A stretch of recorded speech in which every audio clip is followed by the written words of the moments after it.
Hey there, Slumpbusters. It is time for episode 84 of the Slumpbuster Podcast. I'm joined today by MMA Dre himself, Andre Wynn, but it doesn't stop there because we have another outstanding guest, Jared Bear Fiorda, the CEO and founder of Free MMA. Yes, Free MMA. This guy's handing out lessons. He has an outstanding Instagram presence, and he's very informative, a lot of fun to watch, a lot of fun to talk to, and we know that you will love this episode because of him. But before we get into that, folks, of course, we got to give a shout out to our sponsors, the best in the game, manscaped.com, the number one in men's grooming. They have nick-free technology, folks, the perfect package 2.0, the lawnmower 3.0, the number one styling tools for men below the belt. If you want to bust the slump with the ladies, if you want to make a New Year's resolution, then I highly recommend you make it using promo code SLUMP at manscaped.com to save 20% off plus free shipping and handling. Yes, 20% off plus free shipping and handling at manscaped.com. And if you want to save a little bit more money, then how about using promo code SLUMP at cavemancoffeeco.com. Now, Albuquerque, New Mexico is known for a lot of things, being the birthplace of Juju Talk Sports, being the home of Breaking Bad, but it is also the home of a delicious cold brew coffee, and that is Caveman. Now, you can get their nitro cold brews. You can get their mammoth blends. You can get their hibiscus teas, which are outstanding, refreshing, and the greatest part of any day. Truly a necessity to hashtag bust the slump. But it doesn't stop there, folks, because we also are partnered with razorsport.com. That's Razor, R-Z-E-R, sport.com. And if you want to beat Vegas, and we all want to beat Vegas, a lot of turmoil in the stock markets kind of go up and down. Hopefully you bought some GameStop stock this week. But if you're investing in razorsport.com, you have a little bit more green in your pocket. Go to Razor, R-A-Z-R, sport.com. Check out their free trials. And they're going to give you the necessary tools to beat Vegas. Handicappers, sports bettors from all over have been doing it for years. Razor, R-A-Z-R, sport.com. All right, guys, it is time for the episode. Thank you to Dre. Thank you for Jared coming on. Enjoy the episode.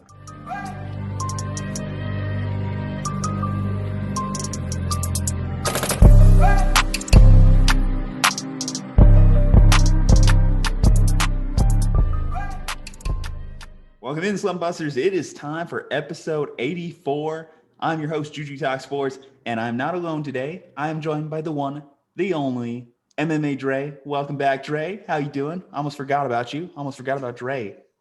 You better not forget about Dre, Juju. Cannot forget about Dre. Cannot forget about Dre. But even more so, what's better than having two fantastic people on a podcast? Well, when we have a third chair. Welcoming in to the Slumpbuster for the first time, Jared Bear Fiorda. Welcome into the Slumpbuster. Oh, man, I'm excited. Thank you guys for having me today. I'm looking forward to it. Well, we are so happy to have you, and it couldn't come at a more perfect time coming off the heels of UFC 257, big-time fight night in Abu Dhabi. Dre, if you can, please give us a quick summary of what we saw on last Saturday night. Yeah, no problem. So I want to interject and say something first, is I was actually only able to catch the last two fights of the main card, and that's because ESPN Plus is garbage. Dana White did this big old thing about how he's going to crack down on illegal streamers. And so I was one of those people where I'm like, hey, I've got a big boy job now. It's like, I don't mind supporting the product that I like to watch. I'll do it the legit way. I'll buy it via ESPN Plus, pay my $70 and try to stream it. And what happens? It crashes. So unfortunately, Juju, I can't give you too much on, some of the undercard or the bottom half of the main card. But as far as like the final two fights, Chandler, I mean, what can you say about Michael Chandler? Dude's a beast. I knew that he would be coming over from Bellator. He was one of, the last few champions outside of the UFC where everybody probably thought like, hey, this guy will be something.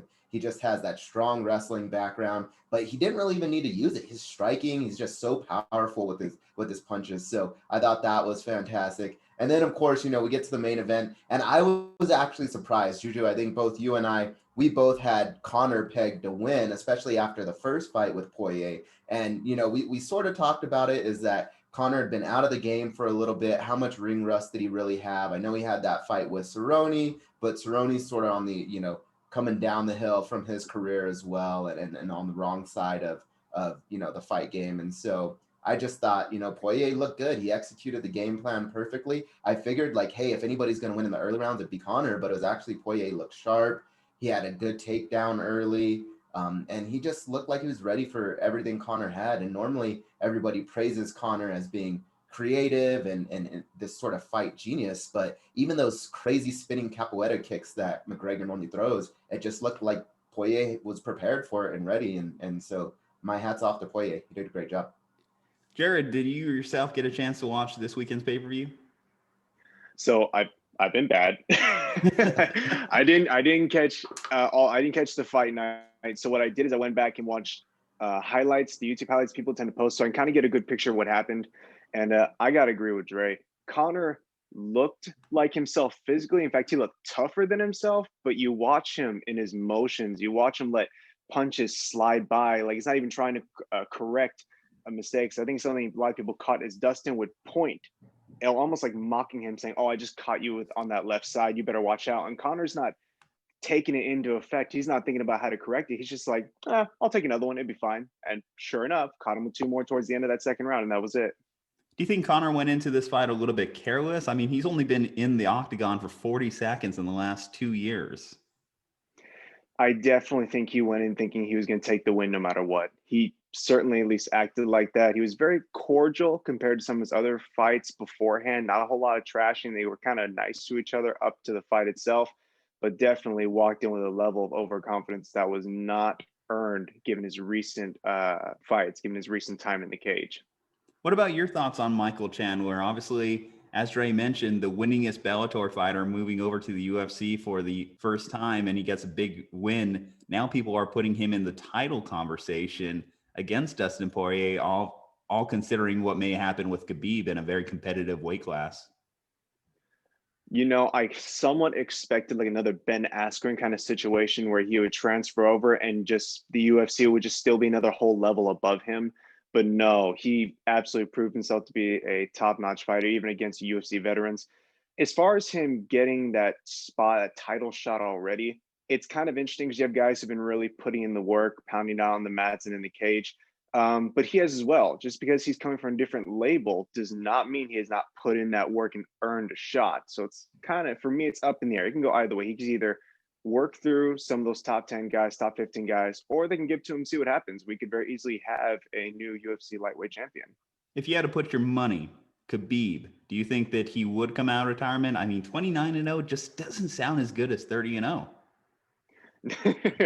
No, it doesn't. If I was watching Dana White's looking for a fight, looking for going around finding those new fighters on his TV show, and there's a segment where Khabib's actually talking to one of the other hosts and discussing how, maybe it was a little early, shouldn't have done it quite yet. It was a little preemptive. So I think he can come back into, be a little coaxed back into it. Maybe something significant. There's a little bit of thoughts thrown around with him fighting St. Pierre. So who knows? I think he can come back to it. I think Dana last spoke on that and said that the conversation's kind of stalled out on that one. Dre, I want to bring you back in real quick on this one. Nate Diaz actually, I tried to reinsert himself into that conversation on Twitter by saying, Dustin, you got to be about it. Of course, he got called out by Gaethje saying, coming from the guy who's always talking about it, but never is about it. What do you think about Nate Diaz putting himself back out there? I mean, right now, I was kind of disappointed in the last Nate Diaz fight. I want to say that was the Masvidal possibly is what it was. And he didn't look that impressive there. And, he's taking some time off. And so really Diaz's only claim to fame was that Conor win. And I think that sort of propelled him. He had sort of this, this following where there was people that were really into MMA and into the Diaz brothers that really liked him, but it was kind of a niche. And, he wasn't really in the mainstream. The Conor fight elevated him to the mainstream, but he's never been able to perform quite at that level. And so I think right now, Diaz, he knows he still has a little bit of, sort of that star power from his one time that he did beat McGregor and their second time because it was such a close fight. But I just think from a matchmaker standpoint, a lot of the guys that are in the talks for that title, I just don't see Diaz being able to beat him. I don't think he has the style to. I think, honestly, Ferguson can probably beat him from a striking perspective. I think Gaethje can too. Just Gaethje looked way too good wrestling wise as well. And I know Diaz has a pretty good Brazilian jiu-jitsu background, but I just don't see him beating any of those top guys, and a Chandler or Oliveira or, Khabib. I think they all just run through him. So while I think it's smart on Diaz's part, talk some trash, try to get another payday, see if you can work your way into the belt, I just don't see it being like an actually good move for the UFC to do. I just don't think he could beat any of those guys. Dre, I want you to play matchmaker right now. If you're Dana, what's that next fight, and is it for the title? Oh, man, yeah. So I think you sort of have to. Khabib has basically said, hey, I'm retired, and I know they're trying to get him back in and see if he'll come out of retirement. And I know Khabib has flirted with the idea, but I say you got to move on until Khabib is firmly there. It was even a little bit weird seeing McGregor not fight for a title. I thought 100% that they would be like, oh, yeah, this is the actual legitimate title, because, they always love McGregor and they want to get him that. But I think, Poirier has earned it. I think you've got to give Poirier the shot. Chandler, I think, looked really good against Hooker, especially because Poirier and Hooker were obviously coming off, a fight of the year sort of type of fight. And so Chandler is, in my opinion, has earned it. He's one of the most exciting and athletic fighters. I don't think they do that, though. Instead, I think maybe they go with an Oliveira type fighter where, he's really good at striking, really good at jits all around. Poirier's ready to stand there and bang. So I think it'd probably be that fight. Jared, what about you? Matchmaker, where are you going? As much as the matchmakers are certainly looking for that stylistic matchup, who's going to work well against who's going to put on a good show, they're also looking at the money makers. When you throw out a name there, when you throw out Conor McGregor, people, compare him in this fight, some of his more better fights like against Alvarez. He was not the same fighter, but it's that name. That name puts butts in seats, or nowadays, eyes on the screen. So I'm going to go ahead and say it is Poirier still, but it is going to be against Chandler.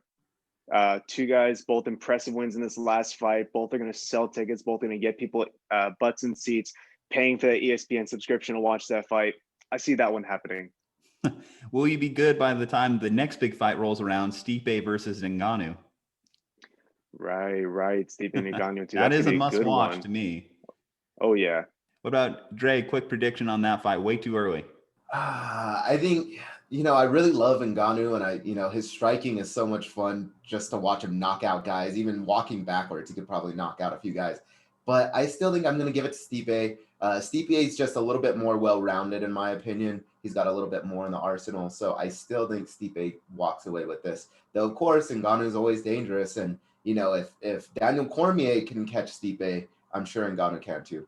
But for now, I'll lean Stipe. Well, we have 2 months to make sure that ESPN Plus streaming is fixed. And the frustrating part about that is I literally released a video last week saying, hey, everyone, go buy the pay-per-view. Let's do the right thing. Dana's going to crack down on streamers. And and then that happens. Thank you, ESPN. Thank you, Disney. Yeah. All right. No, can I just real quick, Juju, before we move on, I just want to say, that is something that these companies have to think of. And I know this is a little bit of a soapbox, but I do the same thing with Flow Wrestling. So Flow Wrestling, those people that don't like collegiate wrestling, so I'm talking like high school and youth wrestling and college wrestling, or even some of the Olympic wrestling, there's not really a market out there. So Flow Wrestling is another one of those sort of, you pay for a subscription so you could watch some of their content. And they're the exact same way. It's unwatchable. The stream is awful. You can't even see what's going on half the time. There's even been events where they've had to pause the athletes and make them wait for an hour until they can get the stream back up. And I'm like, guys, if you're going to start charging money for this, which is totally fine, and you want to avoid people and you want to crack down on people that are doing things illegally, you just have to make sure everything works well. And Flow Wrestling, I understand they're a small company out of Austin, actually, where you're at, Juju. But ESPN and Disney, it's like, come on, guys. You guys should have this down. You are one of the largest companies on the face of the planet. You should not have any streaming problems. That's it. I completely agree. Hey, if Netflix is going to keep up in their prices, they can have streaming issues. Same goes for ESPN Plus and any other major streaming company. This is a message brought to you by the Foundation for a Perfect Package. Why do I need Manscaped? Why do I need Manscaped? Why do I need Manscaped? Because the only frill I want is the one up top. Because being in a relationship is not an excuse to be lazy. Because I like talking ball, not smelling like them. Because deforestation is proven to prevent forest fires. Manscaped is the only brand dedicated to below-the-waist grooming. Manscaped's Crop Preserver guarantees that you smell your best all day long. Manscaped Boxer Briefs are the most comfortable underwear on the market. Manscaped's advanced skincare technology makes nicks a thing of the past. Manscaped is the #1 in men's grooming. Subscribers get 2 free blade refills every 3 months. Get 20% off plus free shipping and handling with the promo code SLUMP at manscaped.com. That's the promo code SLUMP at manscaped.com. Get your lawnmower 3.0 today. We are the Slumpbusters. And we approve this message.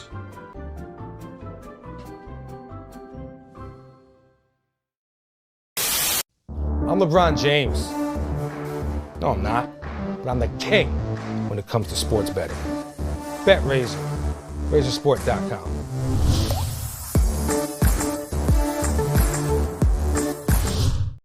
All right, well, I think that summarizes the fights that already happened.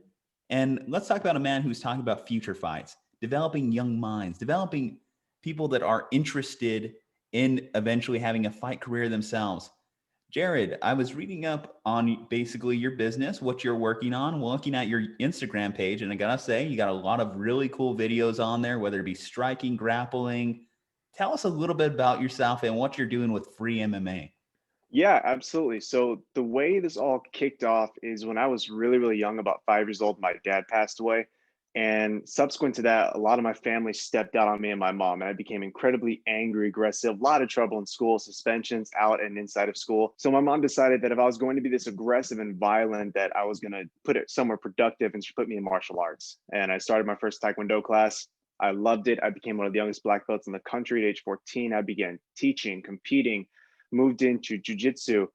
And a little while longer than that, I met a good friend of mine who was an ex-kickboxing Muay Thai champion, and he used to fight out of LA. And he thought, oh, we're friends now. We're both the martial artists. Let's spar. Let's have a friendly matchup. And I thought, I competed. I got some good time under my belt. Let's do it. It'd be fun.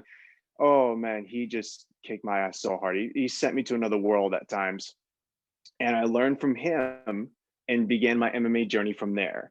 And sometime after a little while longer, I started talking to my mom of all people. Hey, I want to open up my own gym. And so we got together and came up with the idea of Free MMA, a nonprofit where we teach anyone of all ages from 6 and older, of all brackets, no matter where you are in life, how to train to defend yourself, gain confidence, leadership skills, or compete one day if that is your interest. We're based in Cathedral City, California. We have numerous different teachers, all who have experience both in competitions or practicality use of their art. And we try and teach anyone who wants to learn, who wants to walk into the door at no cost. There's no membership fees, no subscriptions. You don't even have to donate if you don't want to. It's all voluntary. And we're open typically from Wednesday through Sundays, although now we do a live stream version where we host live stream online classes on Facebook at Free MMA Gyms. And anyone's welcome to join in at the regular class times, which we post there as well. Yeah, no, this sounds like an awesome idea. And, I practice martial arts too. And so I do MMA, right? Jiu-jitsu and Muay Thai and boxing. And I know how expensive it can be. And most MMA gyms are going to be at least $100 a month, if not more than that. So especially if you're going to the big names, right? Like the Jacksons and, Rufus Sports and those, they're going to be almost $200-$300 possibly. So I think it's a great thing. I want to ask you about the all ages thing. Is how do you sort of tailor classes, or how do you tailor content to the different age groups? Because obviously the athleticism of a 6-year-old versus a 23-year-old is very different, as well as the mental understanding, right? Well, I certainly don't try and put 6 and 7-year-olds in the class with the adults. Sparring would be an absolute nightmare. The little kids be beating the adults all over the place. Just not fair. But what I do is I break it up by age group. I have our younger children, and then I have our adults, and they kind of divert at a certain age. So I understand that there are some pretty big 15, 16-year-olds, and I had some 15, 6-year-olds sparring in the adult class, training with the adults because they can handle themselves. And there are some who are on the bittier side who can't quite hang in there yet, and they still work well with some of the 12 and 11-year-olds. And then on top of that, we have a very nice facility where I can actually split up sections. So let's say I have some really young kids and some kind of older kids. I can set one of my assistants up with the younger kids, set them through drills while I tackle the older kids and try and get them focused on some new material or drilling or focusing on what they should be doing at the time. And we also have different days for different activities. We have our sparring days, we have our open mat days, we have self-defense days, which is primarily for kids. So I try and break it up to make sure that it's fair to each person who comes in, and wherever or whenever they decide to join up or show up for a class, they always take away something they can learn or use immediately. All right, Jared. So you got your start in Taekwondo. That was your first discipline. Is that correct? Yeah, in fact, specifically Muay Taekwondo. It's one of the few styles that very little bit of people here in the United States actually practice. But it's an older one. I loved it. It was a hard style. We had a half kind of kickboxing upright stance where we practice our jabs, our cross our hooks and uppercuts. And the lower half, we would divulge into Taekwondo, where we have our front kicks, snap kicks like roundhouse kicks, your jump, spin, side hook, all the fancy stuff. So where is the primary focus when you are talking about a youth coming in? Do you focus more on the striking, the grappling? Where do you kind of like develop them first? I always start first in how to stand in a fighting stance, how you hold your hands up, where you should be looking at a target. I definitely take a striker's perspective first, but that also kind of depends on the class. I have jujitsu teachers, so if they happen to wander into a jujitsu class, they'll end up starting there and start learning fundamentals in that case. And if they wander into an MMA class or mine when I do Taekwondo or striking, that's when they'll start picking up my stuff. But I personally always like to start students off with an upward stance kind of fighting style, the striking, because if they ever get into a real life situation, if they choose not to compete, but something happens out in the world, a lot of fights are going to start on your feet, not on your knees or on your back. So I like them having that kind of base. No, that's fantastic, and I agree. I think it's always important for kids to start, learning stuff standing. Of course, they can get into like wrestling or jits when they're a little bit older, but no, I completely agree with that philosophy, especially from a self-defense perspective. I guess my next question, sort of related to that, is obviously MMA you can't compete in from a young age, so you don't have 7-year-olds doing actual MMA or anything like that. So one, what type of competitions do you have, and do you support people in going to these different competitions? And two, I guess, how do you keep everybody motivated to continue to train? Because I know that it can be difficult if you don't have any goals and you're like, hey, I'm not going to any competition, I'm not, going to a jits competition, or I'm not competing in MMA. Like, how do you keep everybody motivated? With the recent events of COVID, that's been a little more on the table of conversation. How do I get people involved? How do I get them coming? So we'd like to do reminders, motivational speeches. I'll send out messages to people who I personally know, try and keep them involved. I'll put out videos on the Facebook page talking about the gym, putting out live streams. Prior to COVID, I was surprised at how much people were investing their time and interest into some place that a lot of people consider, oh, it's free, can't be that good. No one's really going to want to stick around. There's no motivation for them to show back up. Whereas I found when you offer something for free, you get only the people who really want to stay, who really want to continue to better themselves on a consistent basis. Because when you don't feel the burden of having to make up for the money you put in, you really look at yourself and think, do I want to better myself? Do I want to grow? Do I want to compete, or just be healthy? And your goals motivate you to show back up because it's there and available to you. The only thing stopping you is yourself. When it comes to things like kids and whatnot, sometimes they have their days. They have their days where they don't want to show up to gym. They're telling mommy or daddy, oh, I want to stay home, play video games. I don't like it there. The kids are mean, or the kids are aggressive, or the teacher's scary with his beard. I've gotten that so many times. Kids are afraid of the beard for some reason.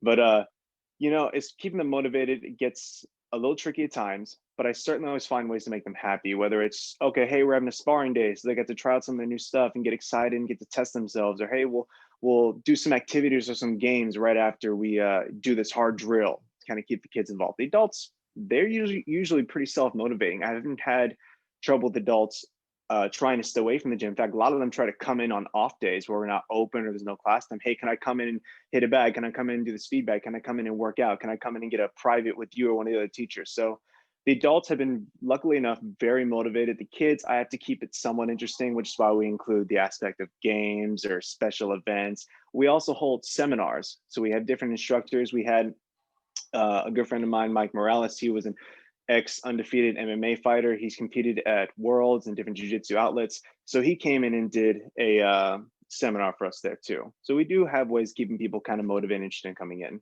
Yeah, that all sounds fantastic. And you're right. I think offering it for free, you get one or two ways. It's either people are like, it's free, like you said, can't be that Yeah. good, I don't want to show up, or they're like, no, it's free, I'm gonna keep get the most out of it, even though I'm not paying anything. So it is definitely commendable that you guys are offering any type of technique at that price, right? Which is nothing. So it definitely goes a long way for the community. I guess my next question would be, especially with the kids, do you ever get concerns over, concussions and safety? I know when people pay for it, they know what they're sort of getting. They're like, yeah, I'm signing my kid up. Here's my $100. I signed the contract, and like I understand my kid's gonna get punched in the face sometimes. But when it's free, I feel like some people don't understand that, and they're like, So have you gotten any concern from parents or big brothers, big sisters, anything like that?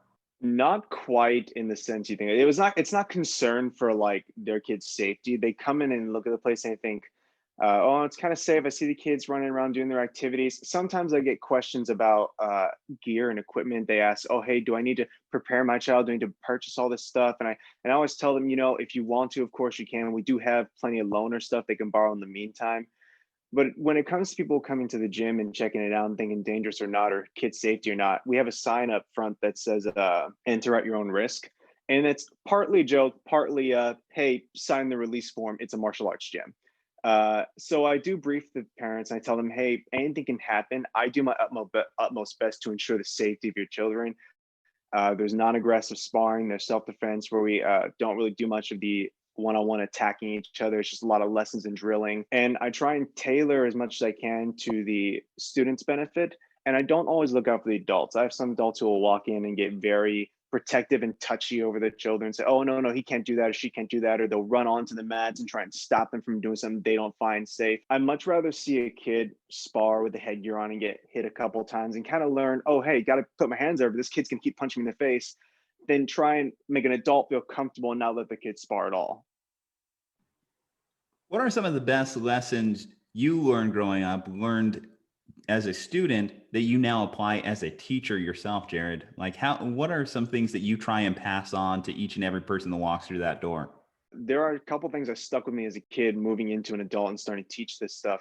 And that was mind, body, and spirit. When it comes to martial arts, I can train your mind, I can give you knowledge, and I can work your body and make you tough, but I can't give you spirit. I can't give you motivation. You have to find that in yourself, either by looking at me and thinking of your goals, either looking at another student and thinking of, oh, that's my partner, or looking at a UFC fighter, looking at a famous boxer, looking at something that's going to make you want to get up and do the work yourself a lot of the times. And so that's kind of what I related back to is when I get thinking about what I teach the kids, that's what I learned. And that is I have to be able to self-motivate. They can give me everything they want, but I got to find it in myself to show back up. And that's what I like teaching the kids. We also have this system of 8 words. It was 7, but I added a word that was useful.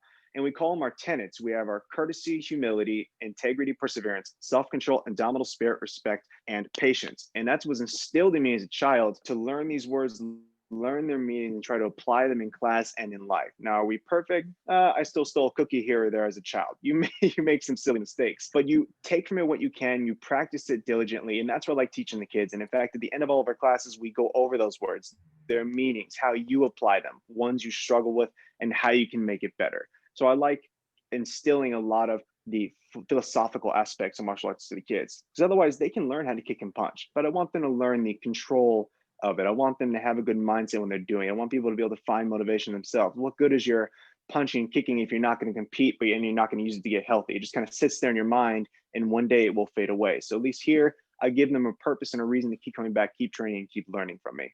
As long as you didn't steal that cookie before a weight cut, I'm sure it was fine. Certainly not before a weight cut. I have sometimes been naughty, and like right after weight cuts, I've had a couple of treats. Oops, but no, not before. You want to hear what one of our wrestling coaches said he did during a weight cut? He said during his active wrestling career, he was a bit of a skinny guy. He froze an orange so he would eat it slower. Yeah, frozen orange. If you want to learn about like weight cutting stories and weight cutting nightmares, I think wrestlers got to know all about that. Yeah, absolutely. The future of the sport is something that Dre and I have always been talking about on this show, because during COVID, and you got to commend David and White, what he was able to do to be able to put on shows when no one else wanted to put on shows. And I think it really added to the sports popularity in North America, whereas there's always been this core four of the NFL, the NBA, MLB, and the NHL.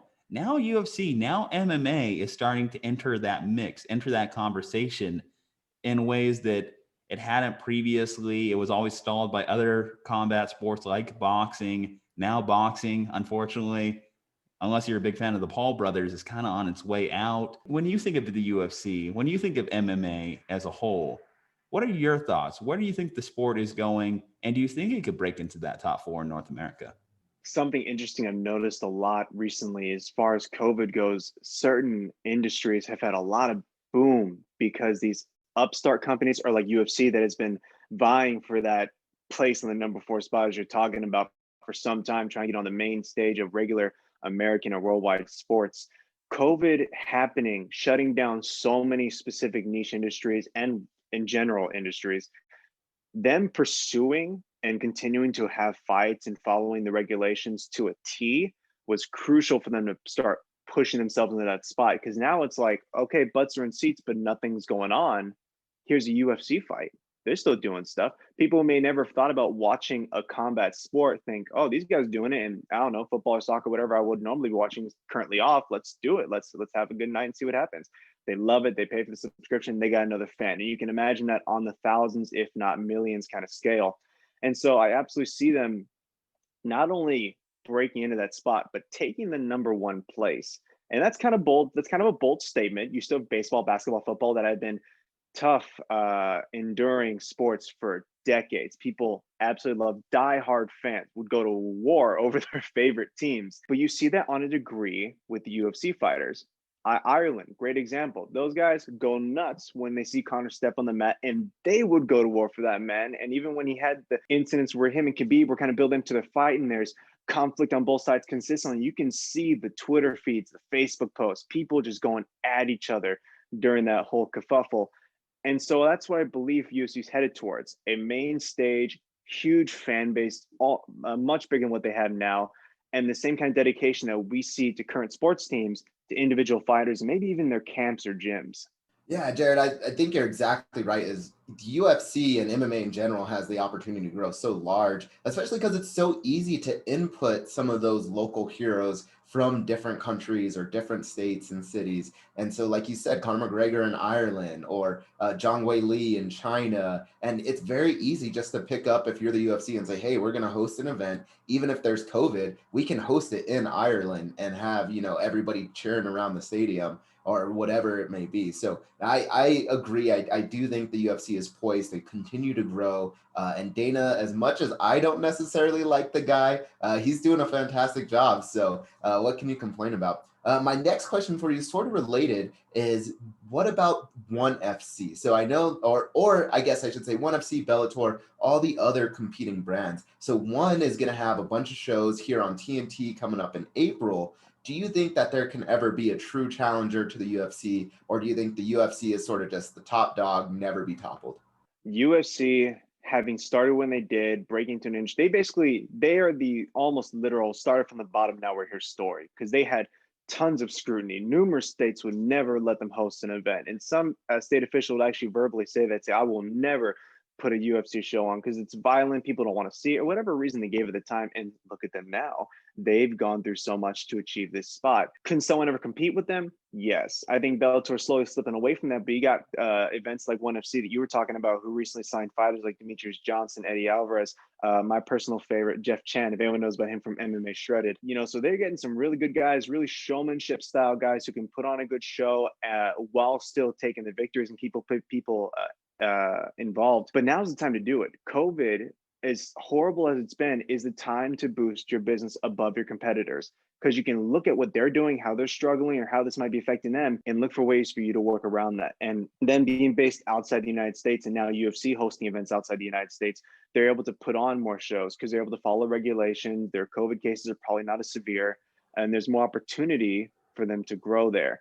I just don't think no one's going to be able to compete with the UFC in the meantime. Maybe now is a good occasion for people to catch up if they jump on it now, get somewhere near. but UFC is too big. Too many people are still trying to fight for that place on the roster. Too many people are looking for that perfect matchup one day. Some kids starting out right now may think, oh God, one day I get to fight with Conor McGregor. He's in the UFC. I got to get there so I can do it too. So for right now, I don't think anyone's going to meet them, but this is certainly the time for them to try. No one should be slacking on their game during this time. Can you explain to me kind of your process in developing a social media campaign? Because as I mentioned, one of the big things that really stands out immediately about you is your Instagram page. It's awesome. You go through it. You have so many unique videos, all different, all relating to a different discipline, a different technique, how to do the basics. Honestly, your Reels page is a gold mine. And I got to say, like, I commend you, my friend. Thank you. As far as social media marketing campaign, interesting. Honestly, when it comes to my videos, I put out something every few videos. I put out one that I create and I think is really, really great. And I want to see how it hits. And then other videos will come in the sense that people will comment and people write in things that, oh, hey, I'm struggling here or here. I need work with this. I need work with this. And some of the things you hear me discuss when it comes to fighting are both, striking, grappling, but also we get to specifics. We've talked about very specifically jump spin side kicks, talked about very specifically Americana, Kimura, guillotines, and they're not super advanced, so people can track them well and practice at home, but it's meeting the needs of the people. So for myself, when I look at what's gonna help my channel grow, I look at what are people asking for? What are they talking about? What do I hear something consistently? People are consistently asking for help with how to hold their hands up. And I get enough of those. I think, okay, that's something people wanna hear about. They're probably gonna be able to learn from me how to do that properly. And then we can carry on into the next segment. So I think listening to your followers is a great way to build anyone's platform. So Jared, you mentioned a few like the videos or tutorials that you go through, Americana, Kimura, spinning side kicks, whatever it may be. Could you give us a little bit of preview of what do you have coming up next? So what are things that people have been asking you for that you're really excited, like, oh yeah, I can't wait to make a video on this? I recently, and this, I'm going to answer that about your future ones, but I'm going to date back to a video I just made today, this afternoon. And I made it last minute and it hit really well because people were excited and they want to know about what happens if someone is on top of you, choking you. And this is more of a self-defense tactic kind of thing, but you can see somewhat in UFC guys will brace their hands up against the other person's face or throat, trying to get themselves to posture up or whatnot. And so I try to apply it there too for the competition's sake. But in general, when I go through and I make those kind of videos, I very specifically talk about like, break the grip, shrug them off, buck. I talk about things they'll need in a real life situation. And so that one I knew was going to do well. And that's kind of what we're looking towards here in the future. We're going to talk about more self-defense tactics. I'm going to get even more specific on technique because a lot of people want to know, like, oh, when I throw a punch, what knuckles? Where's my shoulder? Where's my elbow? What are my hips doing? And so what people can look forward to are more specific oriented instruction on what you're going to do. And it's hard to fit it into that 30-second reel page, but I think I do a good job making it work so far. And no one's really complaining. People are always asking for more. A very specific technique that's going to be going up soon is, for instance, how to throw a roundhouse kick. Not advanced, very basic, but everyone can learn from it. And I haven't done one here on Reels yet. So people have been asking, oh, how do I use my feet more? Well, I've gone over a push kick. Now we're going to talk about round kick. We'll move on to side kick and expect basics, maybe some reviews of the basics, and then some intermediate, advanced, and so on and so forth. I want to treat it like they're walking into my gym. How would I teach them if they showed up? Talking roundhouse kicks, got the scary beard. You're basically a young Chuck Norris, aren't you? Oh, that's so near and dear to my heart, man. Thank you so much. That's such a beautiful compliment. All we need to do is bring back like those random facts about you, get those memes going classic internet with it. But no, I definitely think that it's awesome. Obviously, MMA, it knows no gender, it knows no age group. You have women competing, you have men competing, you have people of all ages, weight classes. Absolutely. And one of the biggest things too, like when you talk about the old school MMA, Dre and I watched some documentaries of like when you mentioned the John McCain years when he was saying it's basically human cockfighting. Just had people of all different variations of backgrounds coming into it. Can you describe kind of your love just in general for the sport and what is just that attraction that you would like to imbue onto others? My love for the sport is my everything. This sport dictates my diet. This sport dictates my look. This sport dictates my physical exercise. It dictates the workouts I do. It dictates on a level the friends I make, because I don't want to make friends who are not going to bring me up, who are not going to motivate me to do more, or at least say I support you. So it runs my life. And I think it has to, for anyone interested in competing or living a life in the martial arts world, you have to dictate your life by that, because there's so many aspects that you can easily throw out the window and completely lose sight of your goals. So that's kind of what my love is for. It's become my life. And so I live that every single day. It makes me happy. And I've, from a young age, competing, moving to an adult competing, this sense of thrill. I once had a friend of mine say, there's something that is unique to fighters, and that is there's something we want to fight against in ourselves, which drives us step into that mat, that cage, that ring. Maybe it's an insecurity. Maybe it's a loss you occurred when you were younger. And it's something that drives you, okay, I never want to feel that sense of weak or sad again. And I kind of got where he's going with it, but I think there's also a certain love. People just simply enjoy and get a thrill out of certain activities. People love skydiving. People love rock climbing. This just happens to be my thrill. This happens to be my drive. So when I hear about it, I get excited. I want to watch the events. I want to go live. I want to go and train. When I hear someone talk about martial arts, I immediately want to go enact whatever they're talking about on my heavy bag. If someone's doing a demo of a spin cycle, I'm like, I've done spin cyclics in a while. So I'll go out there and drill that for 20, 30, 50 times, however many I feel I need. It's something I do every single day. It has become my life. And I love it because I was doing it since a kid, and it drives me to keep getting better. Yeah, I could definitely tell the passion that you have. I'm the same way. I've been doing, Taekwondo is what I started off in, and then Juju and we wrestled together, and now I'm doing Muay Thai and kickboxing and jits. So I love the sport too. I think it's honestly great for everybody. It's practical. It's not just like other sports where it's like, hey, you can run fast, but if you're ever in a self-defense situation, you got to know how to defend yourself. Even something as simple as getting out of somebody on a mount, that video that you talked about earlier today. Jared, one of my last questions for you is, there's obviously got to be some idols that you have in the sport. So who are some of your idols, whether it's in MMA, boxing, or, Taekwondo? Who do you look up to? Oh, man. So as far as who I look up to, when I get really giddy and excited about, for the longest time when I first started trying and learning about MMA, I wanted to fight Anderson Silva. I love that guy. I love his style. He was the king for a decade, if not longer. And of course, he's now taking a step back to the whole competition aspect of it. But definitely him, definitely someone I look up to. He's very motivational. And he wasn't a huge shit talker. He wasn't huge into, can I cuss? I'm sorry. I didn't think about that. I didn't. No, you're good. You're good. Let it fly. Sweet. Yeah, he wasn't so huge into just bringing down his other opponent. He let his body do the work, and he would mock you in the cage. He would clown you in the cage, but outside it was cordial. It was speak softly and carry big stick, except in his case, it's carry a lifetime worth of being able to kick your ass. So certainly him, he is someone I look up to, still do, and I love everything he did in the cage, and I hope that is my goal. I want to be that fantastic. I want to have a decade-long win streak where no one could even touch me. Kind of what Israel is putting on right now in the same division. You have to be a little bit crazy to be an MMA fighter, don't you? Isn't that kind of a little bit of mindset? You have to be a little bit of a psychopath to want to get punched or punch someone back. Oh, there's definitely some sadism, masochism going on there, man. There's definitely something just titillates you as a fighter to step into that cage, that sudden rush of adrenaline, or even the anxiety you get beforehand. People thrive off that feeling of, I better be ready for this dude hurts me. So certainly there's something a little bit to each fighter that keeps them going back. I get it. I look at Dre and I'm like, damn, I want to get back out there too. Like, there's nothing like that thrill of being in a fight, in a one-on-one competition. It's something you just don't get in other sports that I think is so unique to being in that octagon, being on that mat, being in that squared circle, whatever it is. I love it. I agree with you. I love hearing your passion. I love people that are passionate about their passion. I think that goes a long way. Absolutely. Yeah. But Jared, okay. So my last question, and then of course we got to get the shameless plugs in. Fun question we always like to ask our guests on the Slumpbuster is your favorite all-time sports movie and why? Favorite all-time sports movie and why? And it could be anything. Any sport. Yeah, okay. Don't feel obligated to just go MMA. It could be anything that you love. Remember the Titans.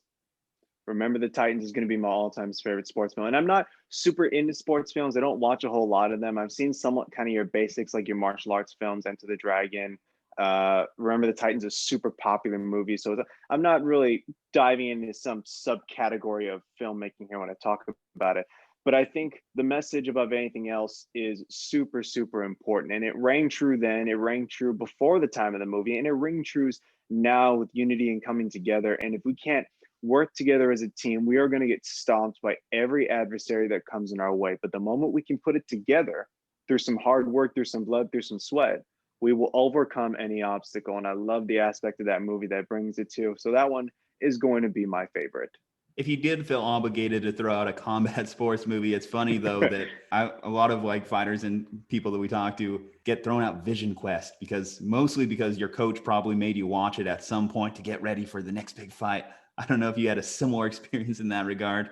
I have actually not had a similar experience to that. There was this one movie, and it's called Warrior, and it's basically about this. It's basically about this young man who came up in Japan, and he learned Japanese martial arts, learned sword fighting, and he had gone. There was a big fight, big war kerfuffle, and he ended up across the ocean into mainland Asia, and if he's there, he starts hearing about these fighters, people who are training in this weird kind of stand-up combat. And he thinks to himself, well, I'm here, I got to learn from these guys. And he goes into them, becomes part of the culture, makes a love, becomes kind of someone's family, and steps into this stone ring. And these guys are training Muay Boran, right? Like the early form of Muay Thai. And they just clown him and destroy him. And so he takes time to learn. He becomes part of the military, their special force. And it's a whole long detail, but I just love it because it's a humbling experience for everyone who watches it and thinks to themselves, my martial art will take on anyone else's. And I've talked about this before. People get really super prideful in their martial art and they think it can take on anyone. And that's how I was at first. I thought Taekwondo was the end all be all until someone handed my ass on a silver platter with some kickboxing. And so I think it's a good message for anyone to hear about, and that is you have to be diverse. You have to learn more than one art. You have to be agile and well-rounded in numerous different crafts if you want to be really good or able to protect yourself, because you never know what can happen. And I think that's what the movie really gives to the audience is don't expect to be a one-trick pony and be successful every time. Love to use kerfuffle, by the way. I thought I was the only one for a second there. But Jared, shameless plugs, where, how to listen, what you're working on, all that good stuff for the listeners, for the viewers out there, the millions in attendance, probably closer to the hundreds, but thousands maybe, but not millions. One day. Anyway, any amount's beautiful, and I'm really grateful. Yeah. Any amount's beautiful, and really great to be here. Thank you guys again for having me. My name's Jared Fiorda, at Bear Fiorda, literally how you spell bear, like the wild animal. And that's all my social media, Bear, Fiorda, all over the place, YouTube, Facebook, Instagram, Twitter, even some of the more obscure platforms like Dub Smash, Triller, Zin, and Lit. I'm everywhere, and just my YouTube channel also kicked off, so I have quite a few videos there for anyone who wants to go and check it out. So you can find me anywhere at Bear Fiorda. Dre, any final thoughts before we head on out? No, I just want to say, Jared, it's been, a pleasure having you on. I always love talking, martial arts of any kind with any of our guests. So thank you so much for hopping on. Best of luck with Free MMA and everything else you've got going as Bear Fiorda. So you're doing a great job. Thanks for coming. Thank you, guys. It's been an absolute pleasure. I loved every moment.